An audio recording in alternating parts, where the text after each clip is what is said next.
누가 포퓰리스트인가? 예, 요거를 좀 시작하도록 하겠습니다. 예. 아, 국회의원도 레드오션입니까가 아니라요. 정치인이 레드오션입니다. 그리고 국회의원은 되고 싶어도 아무나 되는 게 아니고 너무 많은 사람이 되고 싶어 하니까 그거를 권력으로 잡고 있는 겁니다. 그래서 요번에 국민의힘이 망한 거고요. 민주당이 망할 뻔했죠. 사실 민주당이나 국민의힘이나 둘 다 망할 뻔했는데 의료 사태를 건드리는 바람에 국민의힘이 더 망한 겁니다.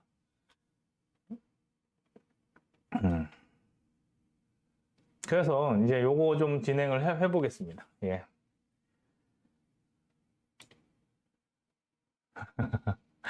예, 이거는 좀, 예, 빨리 진행하도록 하겠습니다.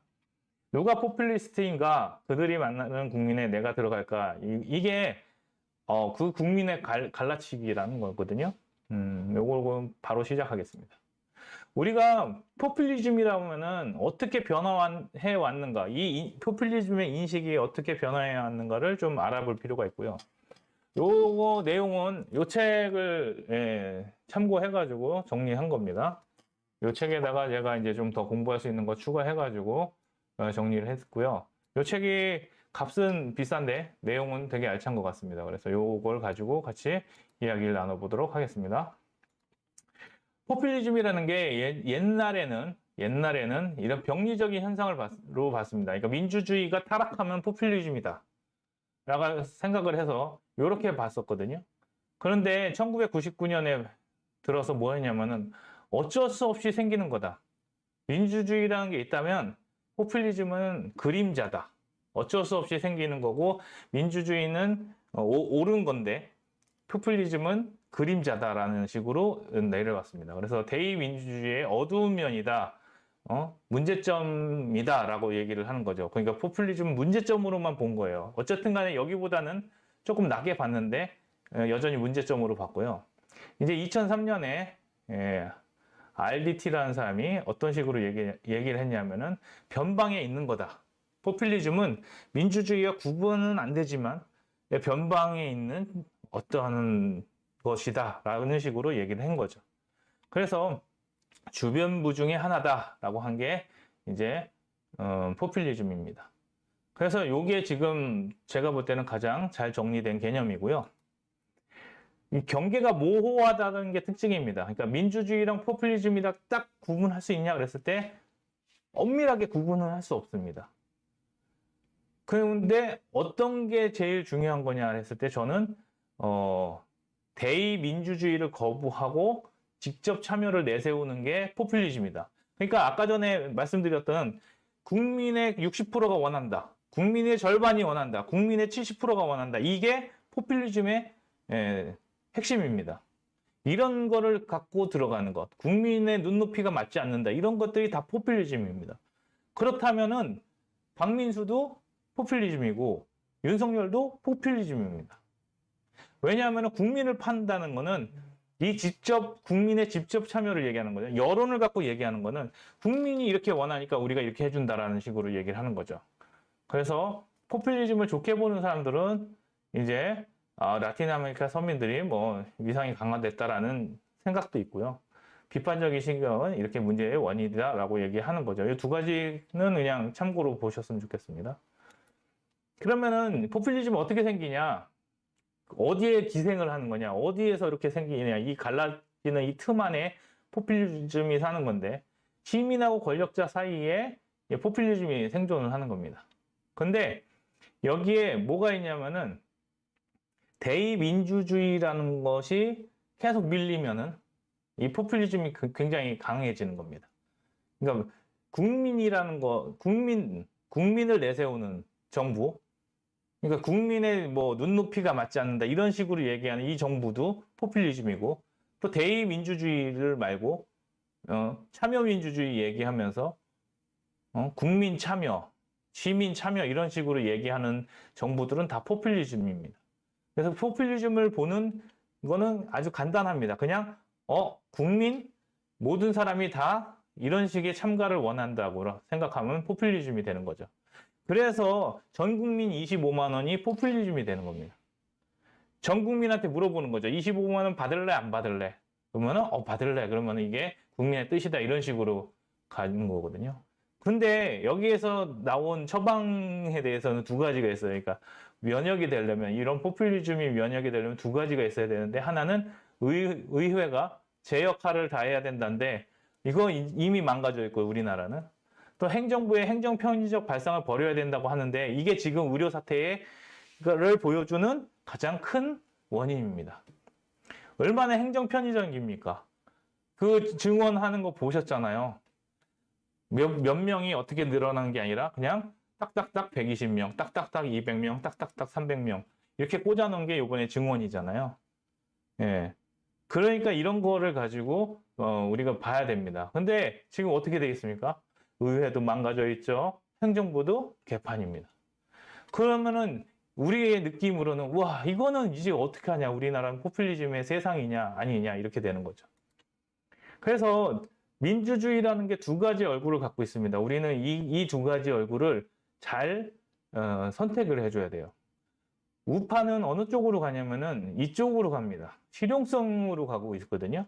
그러니까 지금 제가 보는 보수 우파가 놓친 거는 뭐였냐면은 실용성으로 가다 보니까 뭘 놓쳤냐면은 이 사람들, 이 소외되는 사람들에 대해서 좀 소홀히 했던 게 사실입니다. 그래서 이 소홀히 한 대가가 포퓰리즘으로 확 다가오는 거거든요. 왜냐하면 이들은 인간의 삶의 구원을 약속하니까. 제가 항상 말씀드리지만은 우리 삶에 메시아는 없어요. 종교에서 있는 거지 우리 삶의 현실에서는 메시아가 나타날 수가 없습니다. 종교적인 거에서 나타나는 메시아인 거지 우리 현실에서는 어떤 사람이 영웅이 돼서 할 수는 없습니다.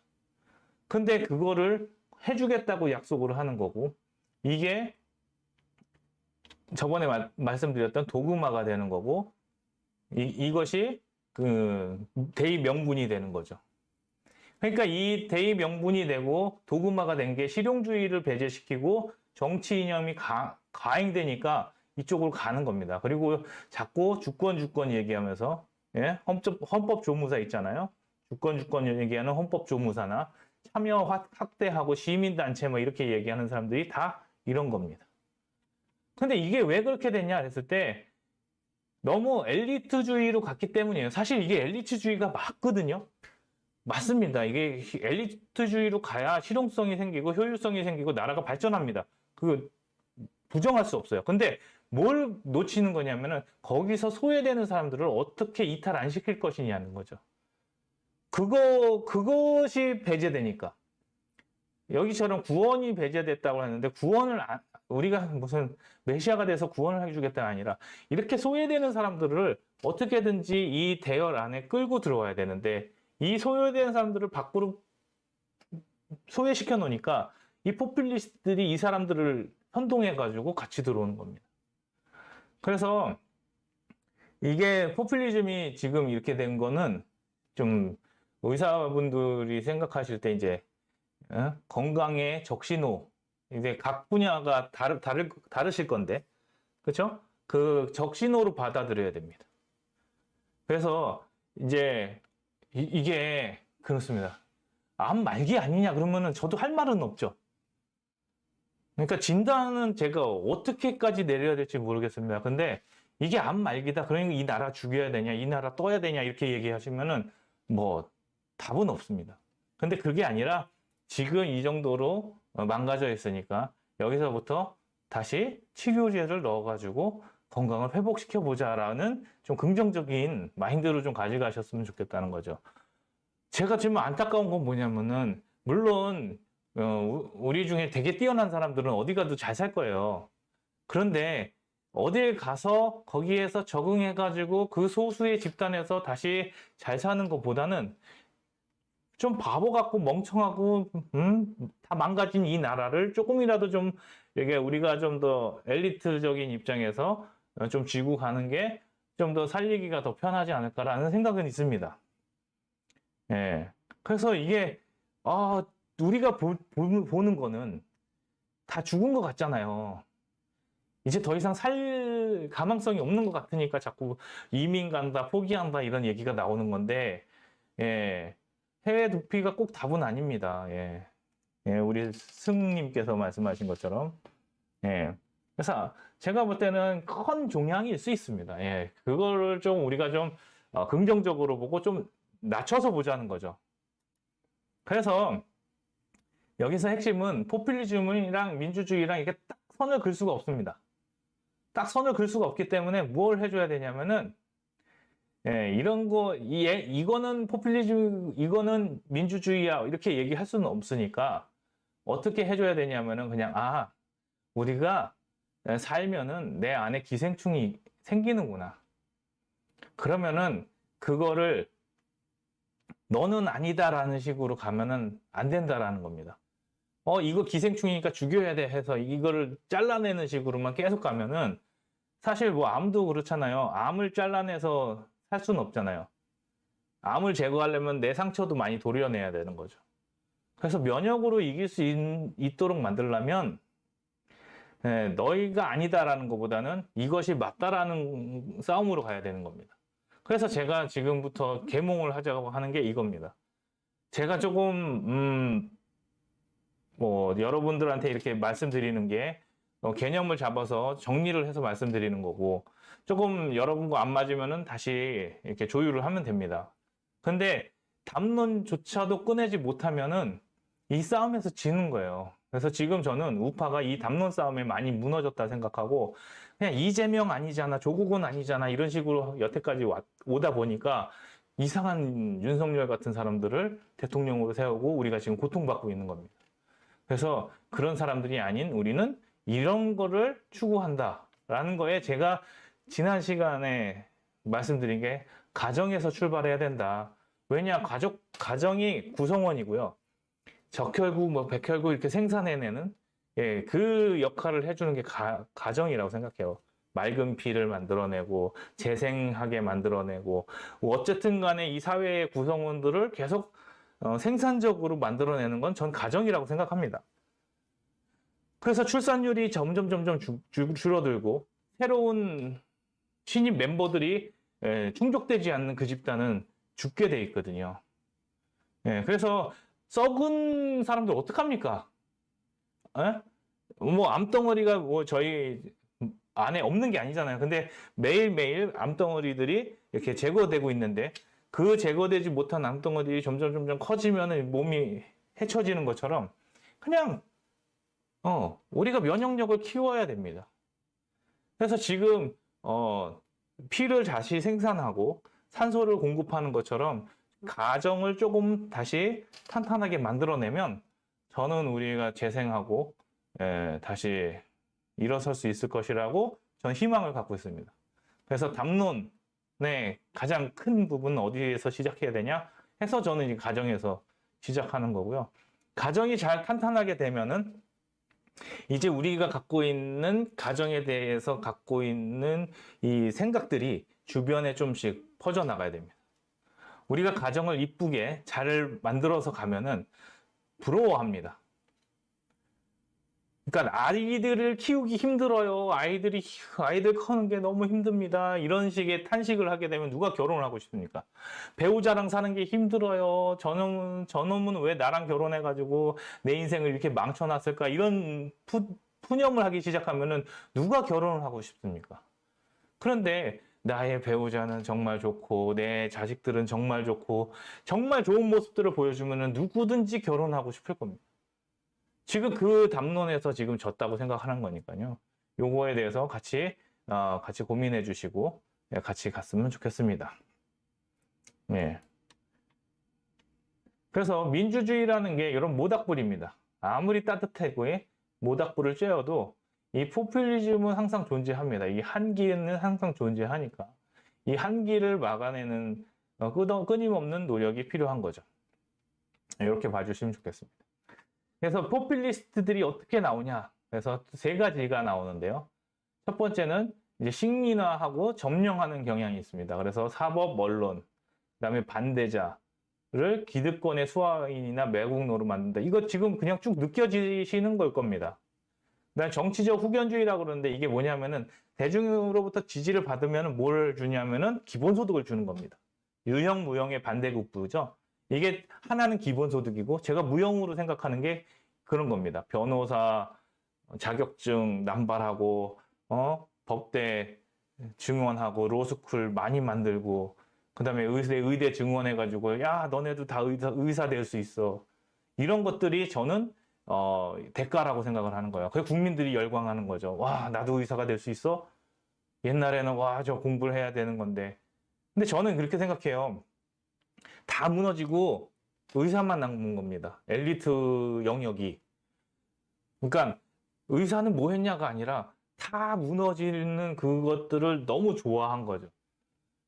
옛날에는 문과는 변호사로 갔고 법대로 가고 이과는 의대로 가거나 아니면은 공대로 갔었죠.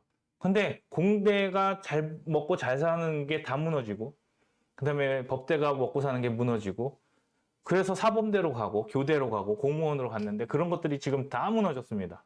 공무원 잘 된다고 하니까 저번 정권에서 어떤 일이 있었습니까? 공무원 막 10만 명씩 보고 간호사 좋다니까 간호사 엄청 많이 뽑고 막 이렇게 하면서 사람들한테 무형의 반대급부를 지급해가지고 이 모양 이 꼴이 됐잖아요.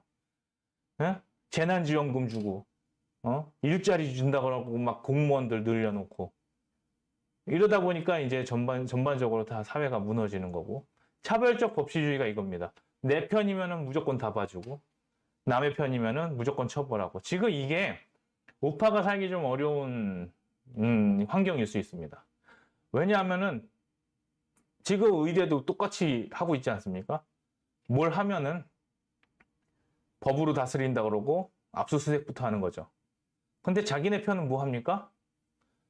아무것도 안 해요. 그들은 다 봐주고 나에게 덤비는 사람들은 다 압수수색하고 막 이런 식으로 가는 거죠. 그러다 보니까 이런 세 가지가 우리가 보고 있는 그대로를 책에서는 얘기하고 있습니다. 그래서 이 사람들이 집권 전까지 이렇게 가다가 집권을 하면 어떻게 되냐? 그러면은 이제 뭐 하느냐면은 부정부패를 하고 그 다음에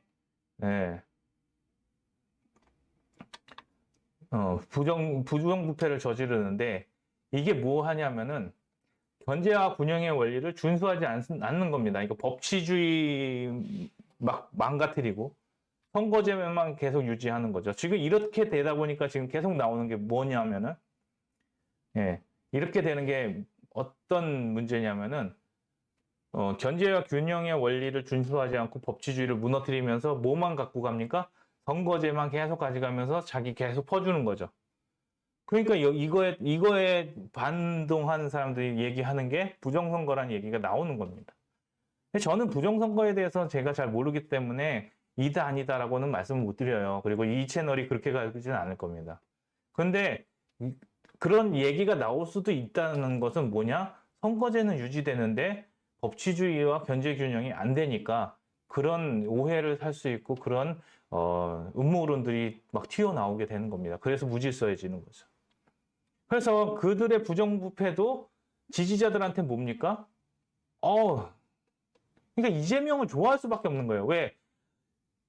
개딸들이 너네들이 볼 때는 부정부패지만 우리가 볼 때는 이 사람이 우리를 더 잘해주기 위해서 자기 세력을 모아서 그 시민단체들한테 이렇게 퍼준 게 뭐가 잘못이냐 이렇게 나오는 거죠. 그래서 이런 부정부패나 이런 것들을 계속 우리가 치고 얘기했지만은 힘든 겁니다. 아무리 대장동 이야기를 해보십시오. 아무리 무슨 뭐 이화영 얘기하고 쌍방울 얘기해봐도 그들의 지지자들은 뭡니까? 우리를 위해서 한 거다라는 이 명분 아래 다 이렇게 아무것도 아닌 게 되는 거죠. 그래서 여기서 얘기하는 건 세 가지를 한꺼번에 공격해야 된다. 그래서 민주적 책임성 결여, 그 다음에 고장난 관료체제, 법치주의의 후퇴. 이 세 개가 건드려진 게 뭡니까? 이게 조국 사태인 거예요. 이게 조국 사태인 거죠. 관료라고 하는 민정수석이, 관료라고 하는 법무부 장관이 뭐 합니까? 법치주의를 후퇴시키고 자기네들이 하고자 하는 대로 간 거죠. 그래서 우리는 뭐 때문에 찍었어요? 이 법치주의의 후퇴가 되는 걸 보고 윤석열을 찍은 겁니다. 그래서 윤석열이 요 세 개를 다 잡아줄 줄 알았죠. 왜? 관료였고, 그 다음에 법치주의였고. 근데 뭐가 없습니까? 책임성이 결여된 겁니다. 그러니까 똑같은 문재인이 된 거예요. 그래가지고 이 사람들이 이제 비자유적인 민주주의를 꿈꾸면서 계속 50년 집권 이런 얘기가 나오는 거죠. 그런데 핵심은 뭐냐면은 민주주의는 대의민주주의입니다. 그러니까 무슨 여론 해가지고 하는 게 아니라 진짜 엘리트들을 뽑아서 그들로 하여금 이 통치를 하게 만드는 거거든요. 그래서 이런 얘기들이 있습니다. 조금씩 유명한 사람들이 얘기한 게 민주주의는 정치 엘리트 간의 경쟁이다. 예, 슈페터라는 사람이 얘기했죠. 다 아시는 분들이에요. 그다음에 의원은 공적인 업무를 수행하기 위해서 독자성을 지닌 공인으로 행동해야 된다. 그래서 명령적 위임이나 귀속 위임을 포기해야 된다. 이게 에드먼드 버크가 얘기한 거죠. 그래서 제가 저번에 사회계약론 할 때 루소로 가면 안 된다. 에드먼드 버크로 가야 된다라는 게 이런 겁니다. 그래서 이 귀속 위임이라는 게 뭐냐면은 선출된 자가 책임을 지는 게 아니라 여론을 보고 책임을 지는 겁니다. 그래서 지금 이런 여론 정치로 가는 거예요. 지금 여론 정치는 다 귀속 위임입니다. 국민들한테 물어보죠. 여러분 의사가 증원돼야 됩니까? 말아야 됩니까? 증원돼야 됩니다. 나는 국민의 눈높이에서 이렇게 정책을 결정했습니다. 거의 난 책임이 없습니다. 라고 했는데 지금 법정에서 그거를 제동을 건 거죠. 누구의 책임이냐? 누구의 사인이 들어갔냐? 누가 이걸 결정했냐? 어떤 결정의 과정을 통해서 이게 결정됐는지 이번에 밝혀내라고 했는데 그게 밝혀지면은 또 하나의 위기가 넘어가는 거지만 또 안 된다고 해서 너무 또 걱정할 필요는 없습니다. 그래서 뭐냐면은 책임을 지게 하는 게 위임입니다. 그래서 무기속 위임, 자유, 너 마음대로 하는데 네가 책임져. 이게 대의민주주의의 원칙입니다. 그래서 선거는 대표를 뽑는 거지 그냥 멍청한 사람 뽑는 게 아닙니다. 지금 우리는 누굴 뽑는 거냐면은 자꾸 멍청한 국민의 이름을 들어가는 사람을 뽑고 있습니다. 그러다 보니까 이게 나라가 망가지는 거거든요. 그래서 기속적 위임과 무기속의 위임이라는 것을 이제 이렇게 좀 비교를 했는데 이걸 한번 봐주시면 좋을 것 같습니다. 제가 이거 읽어봐야 의미가 없고요. 대의민주주의를 하기 때문에 정당 민주주의가 하는 겁니다. 그게 아니라면 정당 민주주의가 필요가 없죠. 근데 이 정당 민주주의를 뭘로 만듭니까? 직접 민주주의. 그렇죠? 직접 민주주의는 뭐 하니까 여론조사를 계속합니다. 그래서 계속 쪼는 거예요. 그러니까 윤석열 정권이 지금 쪼그라드는 겁니다. 왜냐하면은 자기가 여론 정치를 해가지고 의사들을 몰아가지고 구석에다 몰아놓고 이렇게 만들었잖아요. 그 행위가 결국에는 대통령 지지하냐 뭐 안 지지하냐를 가지고 나한테 다시 오는 거죠. 그래서 항상 이렇게 됩니다. 그래서 내가 책임을 지고 정당이 요번에 책임지고 한 다음에 안 되면은 물러나는 거죠. 민주주의는 국민을 통치할 수 없습니다. 이게 문제인 거예요. 이렇게 통치를 하려니까 지금 다 망가지는 겁니다. 저희가 이제 보는 거죠. 와, 여기까지 왔구나. 우리나라 민주주의가 이렇게까지 무너졌구나라는 걸 얘기하는 겁니다. 그래서 국민이 모두가 다 똑같은 생각을 할 수 없어요. 그러니까 누구한테 맡깁니까? 이 판단을 전문가한테 맡기는 거예요. 정치 전문가한테 맡겼는데 이렇게 안 하고 뭐 합니까? 위원회 만들고 시민단체 만들고. 그래서 제가 필수 의료 그거 쓰레기라고 한 게 뭐냐면은 위원회 만들면 이때부터 뭐 합니까? 공무원들이 책임을 안 집니다. 시민단체에 들어가잖아. 이때부터 국민의 모든 그 판단은 다 왜곡이 됩니다. 그래서 뭐뭐뭐 위원회가 들어간 순간 그 보고서는 전 쓰레기라고 보는 거고요. 의회에서 다수는 국민의 동의어가 아닙니다. 이거를 자꾸 쓰는 그 국회의원들은 부끄럽게 만들어야 돼요. 이걸 부끄러운 줄 모르니까 국민 하면서 가는 거죠. 그들이 얘기하는 국민은 우리가 아닙니다. 그래서 그 국민을 쓰는 사람들은 다시는 선거에 들어오면 안 되는데 우리나라 이 지적 수준이 그거를 받아들이지 못하는 거죠. 그래서 지금 압도적인 다수의 민주당이 계속 국민을 외칠 겁니다. 봐야죠. 어쩔 수 없습니다. 지금 저는 그렇게 생각을 해요. 국민의 힘이 의석을 많이 잡아서 뭐 민주당하고 대치하는 것도 중요한데 지금의 국민의 힘의 좌장인 대통령이 의료 사태를 이따구로 해결하는 걸 보면서 이런 정당을 우리가 지지해야 되나? 차라리 그냥 무너져라. 새로 다시 일어설 때 도와주겠다라고 하면은 되지 않을까 싶습니다. 자, 포퓰리즘이 어떤 겁니까? 기성 질서에 대해서 거부한다고 그랬죠. 어떻게 거부합니까? 엘리트를 뭘로 만듭니까? 민주주의의 적으로 만듭니다. 대의민주주의가 엘리트가 우리를 지배하는 도구로 만드는 거고요. 자유민주주의를 엘리트주의로 만들어가지고 점점 뭘 만듭니까? 얘네들이 우리를 지배하고 통치하고 억압한다라는 구조로 만드는 겁니다. 그러니까 직접 민주주의를 요구하는 거는 결국엔 뭡니까? 반의회주의적 언동도 하는 거죠. 그래서 너희들이 국민을 무시하고 이런 결정을 내릴 수 있냐라는 식으로 얘기를 하는 겁니다. 그래서 우리가 지켜야 되는 건 뭡니까? 대의민주주의, 자유주의, 헌정주의적 정치제도죠. 그래서 이렇게 세 개를 지켜나가는 게 우리의 정치적인 가치인 겁니다. 물론 거기에 더 큰 대의 명분도 필요하지만 이런 것들을 지켜나가면서 이들을 두들겨 패야 됩니다. 그래서 성급하게 결정하지 않게 하고 소수자와 개인의 자유를 방어할 수 있도록 엘리트주의가 들어서야 됩니다. 그래서 다시 엘리트가 살아나야 되는데 너무 엘리트가 뭉개져 있죠. 그래서 저는 검사를 마지막 엘리트 관료라고 생각을 했었습니다. 근데 지금 하는 거 보면서 이 집단도 망가졌구나. 그래서 지금 남아있는 진짜 엘리트 집단인 곳이 어디냐 했을 때 지금 드러난 게 의료인들이구나. 의사들이구나. 이들이 진짜 지금 남아있는 마지막 엘리트구나. 제가 볼 때는 이번 일로 인해서 압박받은 의료인들 중에 정말 멋진 정치인이 나올 수 있습니다. 저는 아니고요. 진짜 지금의 이것을 다 느끼고 굉장히 잠재되어 있는 정치인이 있습니다. 그분들이 서실 거예요. 전 방재승 교수님도 굉장한 정치력을 갖고 이번에 잘 정리하셨다고 생각하거든요. 그러니까 그러신 분들이 이제 점점 지금 환자 살리는 게 중요한 게 아닙니다. 이 나라를 살려야 되거든요. 의사분들밖에 없습니다. 근데 이 의사들마저도 아니다라고 했을 때는 좀 더 절망적이긴 한데 저는 충분히 지금 한두 달 새에 지금 정치적으로 이 스탠스가 바뀌는 모습들을 보면서 충분히 가능성이 있다. 이분들이 잘 해나갈 수 있는 엘리트들이라고 생각을 하는 거죠. 자, 이제 거의 마무리인데요. 이제 보시면 될 것 같습니다.